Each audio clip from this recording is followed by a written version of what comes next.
রাজ্যের সর্বত্র লঙ্ঘিত হচ্ছে মানবাধিকার। চুপ কেন রাজ্য মানবাধিকার কমিশন? মূলত এই প্রশ্ন তুলে 11 দফা দাবি নিয়ে রাজ্য মানবাধিকার কমিশনের দরবারে হাজির হল কংগ্রেসের আইনজীবী সেল। আজ আগরতলায় কমিশনের অফিসে ডেপুটেশন দেওয়া হল সেলের পক্ষ থেকে। রাজ্য মানবাধিকার কমিশনের চেয়ারম্যান এর হাতে 11 দফা দাবি সম্বলিত স্মারকলিপি তুলে দেওয়া হয় সেলের তরফে। দাবি জানানো হয়েছে, মানবাধিকার রক্ষায় কমিশন নিজের গরিমা বজায় রেখে কাজ করুক। এই কর্মসূচি নিয়ে সংবাদ মাধ্যমের সামনে প্রতিক্রিয়া ব্যক্ত করতে গিয়ে সেলের একজন আইনজীবী জানালেন,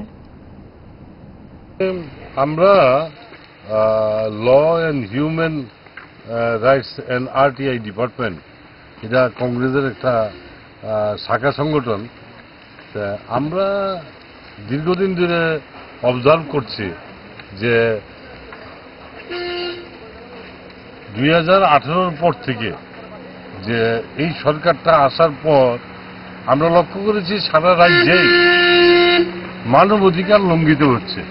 ছাত্রছাত্রীদের উপরে ব্যাপকভাবে নির্মমভাবে পুলিশি অত্যাচার হয়েছে, টিচারদের উপরে, অভিভাবকদের উপরে বিভিন্ন রকম ভাবে পুলিশি নির্যাতন হয়েছে।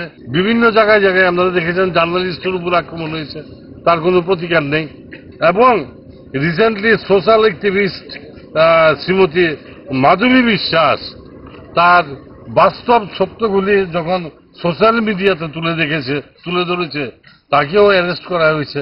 এরকম ভাবে আমরা 10টা-11টা ইনসিডেন্ট তুলে ধরে আমরা আজকে হিউম্যান রাইটস কমিশনের অনারেবল চেয়ারম্যানের কাছে আমরা আজকে ডেপুটেশন দেব।